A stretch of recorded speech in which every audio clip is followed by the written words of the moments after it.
survey to be conducted on imported food and other goods. First at 9. This is Other Derana 24/7. Indian PM Modi will not sign any agreements during visit. During government solution on Saitam, GMOA to go on strike. Sri Lanka's January exports contract 3.8%, trade gap widens. In international news, Prince Philip to retire from royal duties.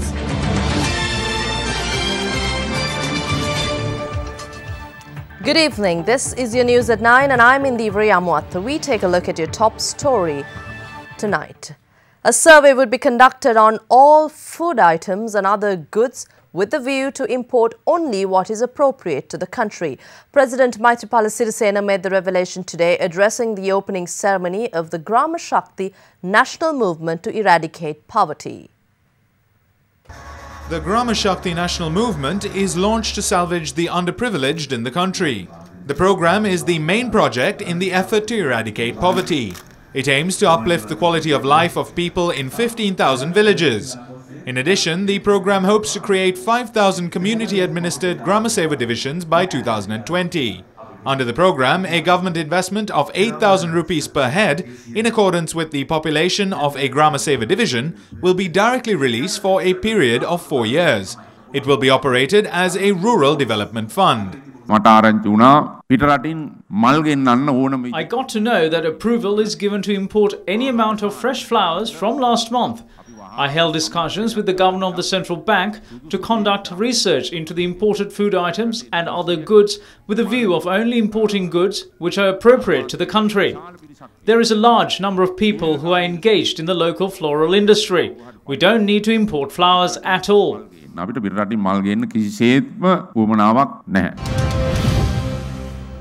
The topic of much debate in Parliament today was the security of former President Mahinda Rajapaksa. The joint opposition led the way, highlighting the issue of removing 45 security personnel allocated for the security detail of the former president. In response, Speaker Jayasuriya said he will consult the President and the Prime Minister on further measures for the matter.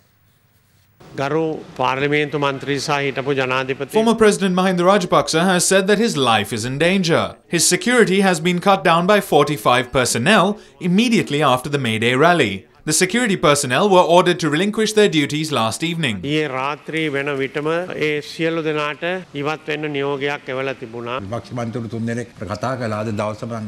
I spoke with few other MPs in the opposition and I will be meeting Minister Sagala Rathnayaka. I will speak with him and inform him about this. We request your intervention since certain factions may attempt to satisfy their political vengeance. We will consult the President and the Prime Minister regarding this, but there is no need for us to remove the security. The security is provided to him by the STF and the police. We haven't completely removed it, as they say. MP Sumandiran was threatened by the LTTE. There is an investigation on the matter. The threat to the former president's life is 1,000-fold greater than that. Rajitha Senaratne discussed the appointment of Sarath Fonseca in the cabinet to uphold discipline in the country. He says that Mahinda Rajapaksa should be hanged to death. It is a public statement and it's serious. If the decision on security is taken following a May Day rally, then it is political conduct. The security of the person should be decided on the fact whether there is a threat to life or not. If the security is based on political conduct, it is not fair. I will discuss this with the President and the Prime Minister. Give me an opportunity to do so. Meanwhile, the recent appeals court verdict on parliamentarian Geeta Kumarasinghe was also taken up. Court has given an order yesterday that MP Geeta is disqualified from holding a seat in Parliament. No, I'm yet to receive written notification of it. The Indian Prime Minister Narendra Modi's forthcoming visit to Sri Lanka will solely be for the UN International Day of Vesak celebrations in Sri Lanka.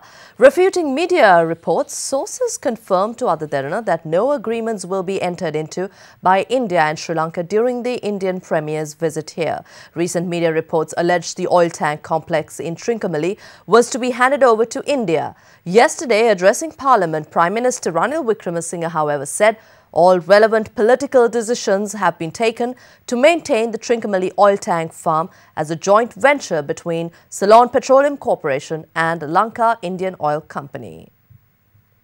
Back in 2003, the Sri Lankan government, the Ceylon Petroleum Corporation and Lanka IOC entered into a tripartite agreement over the Trincomalee oil tank farm. In accordance with the 2003 agreement, the CPC handed over the 99-tank complex to Lanka IOC on a 35-year lease. The LIOC has been paying the government an annual rental to the tune of $100,000. Despite IOC having exclusive rights for the development of the upper tank farm at Trincomalee as per the tank farm agreement, in March 2015, India and Sri Lanka agreed to jointly develop the complex. During the recent visit of Prime Minister Ranil Wickremesinghe to India, the two countries entered into a Memorandum of Understanding for cooperation in economic projects, which covered several investments for development, including the Trincomalee tank farm. According to sources, the joint venture between the Lanka Indian Oil Company and the Ceylon Petroleum Corporation will be set up by the end of July 2017, and business development proposals will be compiled by the joint venture company by September 2017. The source confirmed to us that both India and Sri Lanka have agreed to develop the facility for international oil storage as an equal share venture. India has expressed willingness to fund the entire project. As per the business development plans, the joint venture company between CPC and LIOC will develop all 99 tanks at the complex, out of which the development of 10 oil tanks will be prioritized. According to the new agreement, the 10 oil tanks will be for the exclusive use of the Sri Lankan government. Pursuant to the 2003 agreement, the land of the upper tank farm, which is in possession of the Lanka IOC, will now be leased to the joint venture company by the LIOC. The land of the lower tank farm, meanwhile, which is also occupied by the Lanka IOC, will be directly leased to LIOC. The period of all the leases as per the new agreement will be 50 years. Former UPFA parliamentarian Shantha Bandara calls on the members of the Sri Lanka Freedom Party to remain united and not form breakaway fractions. He made the request while addressing a media briefing in Colombo today, adding that the trajectory of the SLFP is on the rise. We have no competition with any political party, organisation or group. The SLFP has embarked on a new journey with new political leadership and clean politics. The SLFP is rising. I request all those who attempt to break up the party and those who break away and hold separate rallies and marches to read the history of our party. History shows breakaway politicians were able to come to power following their return to the SLFP, which strengthened it. I would like all of us to take this journey together. If there are any progressive left-wing politicians who love the country, we would like to remind them that the SLFP will be the backbone that strengthens their journey ahead. We invite them to come to the shelter of the SLFP.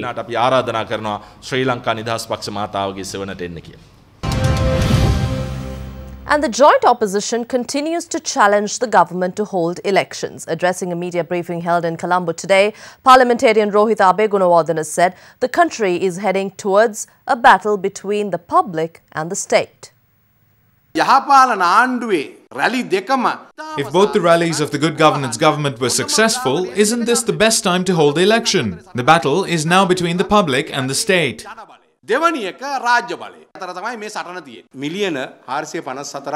Trump alleges that former US President Barack Obama has funded 454 million rupees to change the Sri Lankan government. This conspiratorial government has destroyed all the hopes of the public, and the people feel that. The Department of Examinations has begun accepting applications for the 2017 GCE Ordinary Level Examination. The GCE Ordinary Level Examination is scheduled to be held from the 12th of December to the 21st of December this year. The Examinations Department will accept applications until the end of this month.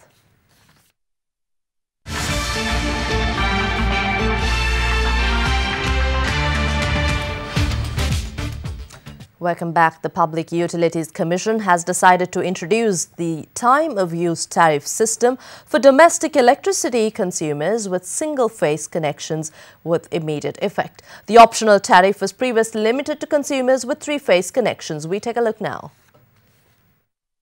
The time of use system is designed to benefit domestic electricity consumers, giving them the opportunity to reduce the cost of their electricity use according to their usage time. In a communique, the PUCSL said the increasing fleet of electric vehicles in the country and the increase of peak demand on account of their charging load led to the decision. Director General of the Public Utilities Commission, Damitha Kumarasinghe, said that registration of electric motor cars in Sri Lanka has increased from 90 in the year 2014 to 3,228 in 2015. This time of use tariff is an optional tariff where the customer can opt for the tariff if it is beneficial to his usage style. And this type of use tariff from 10:30 in the night until 5:30 in the morning is 13 rupees, and from 5:30 in the morning until 6:30 in the evening it is 25 rupees, and from 6:30 in the evening to 10:30 in the night during the peak time it's 54 rupees per unit. A monthly fixed charge of 540 rupees will also be applied to the time of use consumers, and they have to make a written request if they wish to join the new system.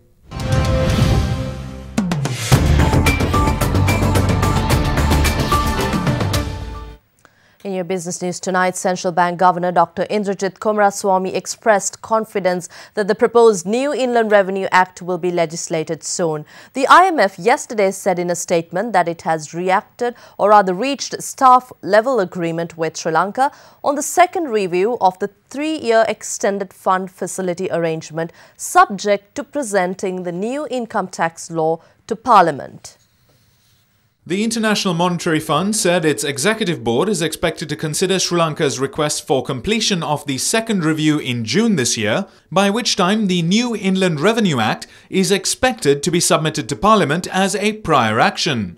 The IMF statement further said the new law should pave the way for a durable fiscal consolidation based on revenue mobilization, a key pillar of the government's reform program. Today, at the Central Bank media briefing on the 2016 annual report, Dr. Indrajit Kumaraswamy responded to journalists on the matter. The Inland Revenue Bill has been approved by Cabinet, so now it has to be gazetted, and it may take a few days because I think the whole document is about 350 pages and it has to be presented to Parliament in all 3 languages. So once that the document is ready, it will be tabled in Parliament, and then you will have the usual constitutional procedure in terms of enacting the bill, but clearly there could be legal challenges, various other things that could come in. Sri Lanka's exports fell 3.8% in January to $864 million year on year, while imports surged, driven by fuel amid a drought. The January import bill increased substantially by 13.2% to $1.79 billion. As a result, the country's trade balance widened by 35.2% to $933 million in January this year. Earnings from textiles and garments, which accounted for around 49% of the country's total export earnings, contracted by 8.2% year-on-year to $426 million in January. Export earnings from rubber declined by 18.7% to $58 million. However, export earnings from tea rose 2.1% to $101 million. In imports during January, expenditure on consumer goods rose 4.4% to $358 million. Vehicle imports fell 24.1% to $66 million, while Sri Lanka spent $282 million on fuel imports, up 61.4% year-on-year.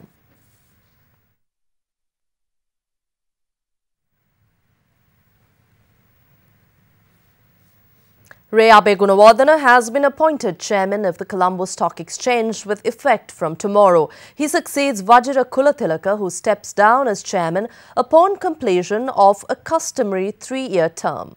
Abe Gunawardena, the managing director of Equity Partners, has over 30 years of extensive experience in Sri Lankan capital market, primarily as a stockbroker since year 2009 and as an investment banker. He was appointed to the board of directors of the Colombo Stock Exchange in 2013 and presently serves on the subcommittees pertaining to market development, risk and audit and rules. Abhigunawardana is also a past chairman of the Colombo Stockbrokers Association.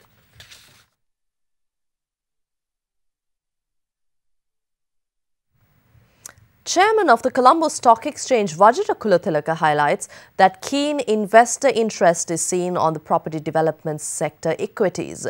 Kulathilaka said this speaking at a ceremony to list RIL property development on the Colombo Stock Exchange this morning. Incorporated in 2009, RIL is an owner, developer and manager of commercial office space. On the 4th of April, RIL issued 120 million ordinary shares to the public at 8 rupees per share via a 960 million rupee initial public offering. RIL said the company intended to expand business operations utilizing funds raised through the IPO. And I also would like to say that when I go for road shows all around, there's one thing that investors ask for is property development, because they know at this stage of development, 4,000 per capita and country's positioning everything, they know that property development is an industry to be in. So this is a company that is in that industry. They would also like to see the growing property development. Growing is the key word, so I think you have to put in business plans to make sure that this is a growing company. Colombo equities rebounded today while market turnover reached 1 billion rupees, led by an exchange of 25% stake in Pan Asian Power. The counter contributed 424 million rupees to turnover. Foreign investors in the meantime closed the day as net buyers with net inflow of 62 million rupees. Foreign participation was around 12% of market activity during today's session. For more details, we have Imeshu Fernando from the Colombo Stock Exchange. The benchmark all-share price index gained 38.59 points to close at 6,602.44, while the S&P Sri Lanka 20 index gained 27.5 points to close at 3,785.15. The turnover was 1.08 billion rupees with 161.18 million shares changed in hands in 5,966 trades. Today's foreign purchases were 164.52 million rupees and foreign sales were 102.31 million rupees. There were 6 crossings today and the crossings turnover was 459.23 million rupees. The Sri Lankan rupee ended slightly higher today as exporters sold the dollar, and a statement from the International Monetary Fund that it may review the country's request to complete a second loan review boosted the sentiment. Dealers said the rupee has been strengthening on expectations of inflows from a sovereign bond issuing and syndicated loans. We now take a look at how the Sri Lankan rupee traded against other major currencies during the day.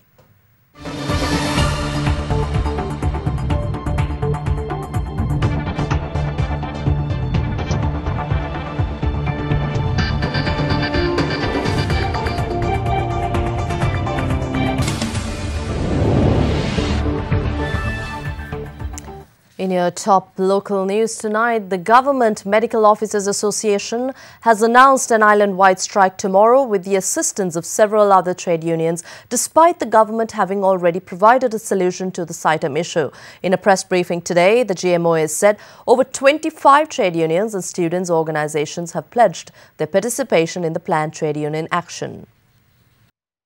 Vesting SITEM in public, stoppage of foreign pacts as ETCA, which are malignant to the country, and stoppage of privatization of government institutions are the 3 major demands of the GMOA and other trade unions.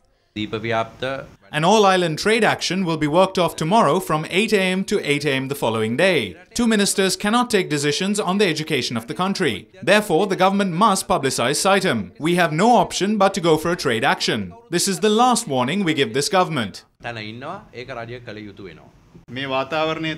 People ask what the use of our trade union is if we do not use it at this moment. They also, however, announced that the strike action will not affect the daily functions of the Lady Ridgeway Children's Hospital, Castle Street Hospital, Sirimavo Bandaranaike Hospital, Disoisa Hospital, Cancer Hospital Maharagama and kidney treatment units at hospitals island-wide.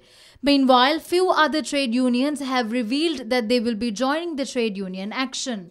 Our trade union has decided to help the trade action tomorrow. We warn the government. A trade action such as the one of the CEB is a serious matter. It is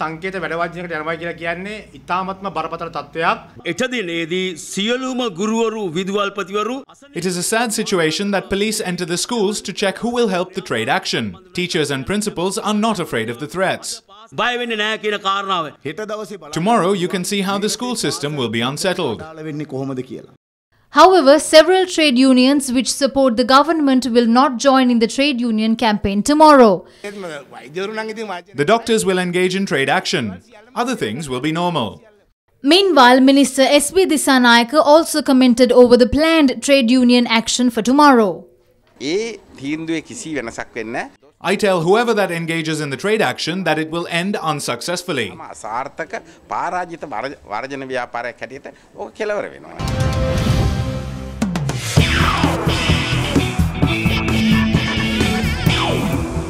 We start off with provincial cricket on your sports segment. Western Province South beat Western Province North today to book a place in the finals of the Under-19 Provincial One-Day Tournament. Western Province South's Inshaka Madhuindu scored a magnificent ton to take his side to 303 for 8 in the allotted 50 overs. He was ably supported by Sanoj Darshika with 52 and Kamil Mishara with 46, while Mithila Geeth picked up 2 for 48 for Western Province North. In their reply, Western Province North were bowled out for 173 in the 32nd over, Lahiru Attanayake top scoring with 51. Roshan Sanjay and Tashik Pereira picked up 2 wickets each, as did Centurion Inshaka Madhuindu. And from the IPL, Rahul Tripathi thrashed a 52-ball 93 runs to carry the rising Pune Super Giants to a 4-wicket victory over the Kolkata Knight Riders in the IPL last evening.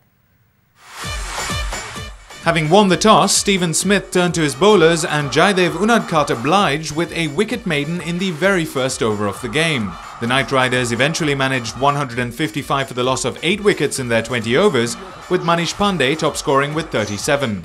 Pace bowler Unadkat was the pick of the bowlers for Pune, picking up 2 wickets for 28. In reply, opening batsman Rahul Tripathi smashed 93, helping the supergiant to reach 158 for 6 in 19.2 overs. Chris Wokes picked up 3 wickets for just 18 runs in 4 overs for Kolkata. In football, Italian champions Juventus went one step closer to qualifying for a second Champions League final in 3 years after beating Monaco in the first leg of the European semi-finals. Gonzalo Higuain converted 2 spectacular Dani Alves assists either side of half-time, giving Juve the lead in the tie. In the 29th minute, the Argentine slipped a perfectly weighted through ball for Alves, who heeled it back for Higuain to drill into the bottom corner, sending Juve 1 up. 14 minutes into the second half, the striker towed in a flawless cross from Alves, giving the visitors a 2 away goal advantage going into the second leg to be played in Italy.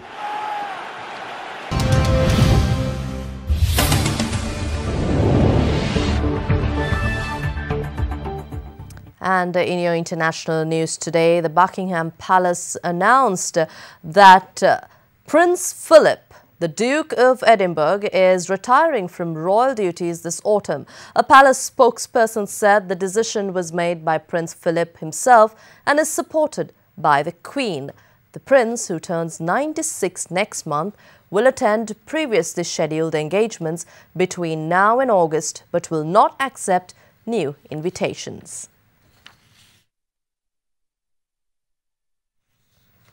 The final face-off between the 2 French presidential candidates, centrist Emmanuel Macron and far-right Marine Le Pen, went on show yesterday in a fiercely fought televised debate. While Le Pen accused Macron of economic pillaging and lacking an agenda on security and terrorism, Macron struck back, accusing her of lying and stringing fear.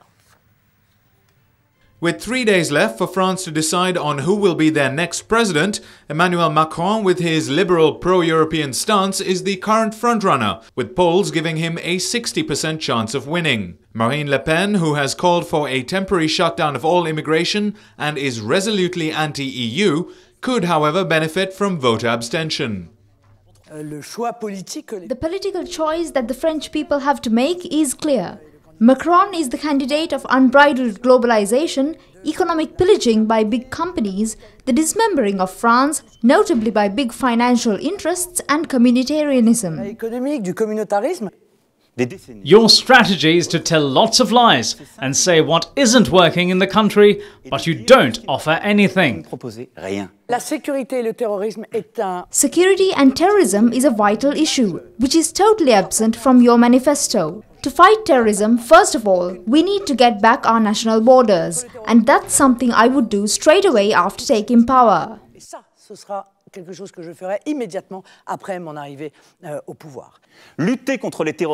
Fighting terrorism is never about falling into the trap of civil war, which you are offering by dividing the French people, insulting them because of their religion and stirring up trouble in the country.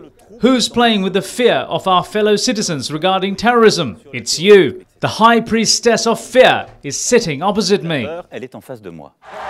Following the debate, 63% of viewers polled by the French broadcaster BFM TV judged Macron to be the more convincing of the pair. Welcome back. On to your weather forecast for tomorrow. Showers or thunder showers will occur at several places in most provinces of the island after 2 p.m. Fairly heavy falls of more than 50 millimeters can be expected at some places. There will also be temporarily localized strong winds during thunder showers in the day.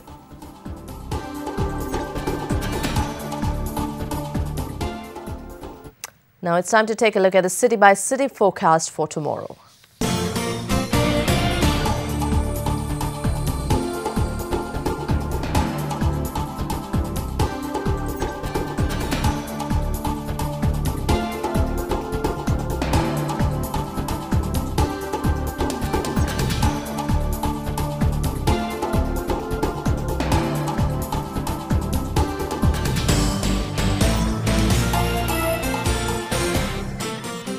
And that's it from the Other Derana 24/7 News Centre. But before we go, we'd like to take you to the 18th tallest waterfall in Sri Lanka, the picturesque Aberdeen Falls in Ginigathena. This waterfall has been named after Aberdeen, the third largest city in Scotland. Have a pleasant evening. Good night.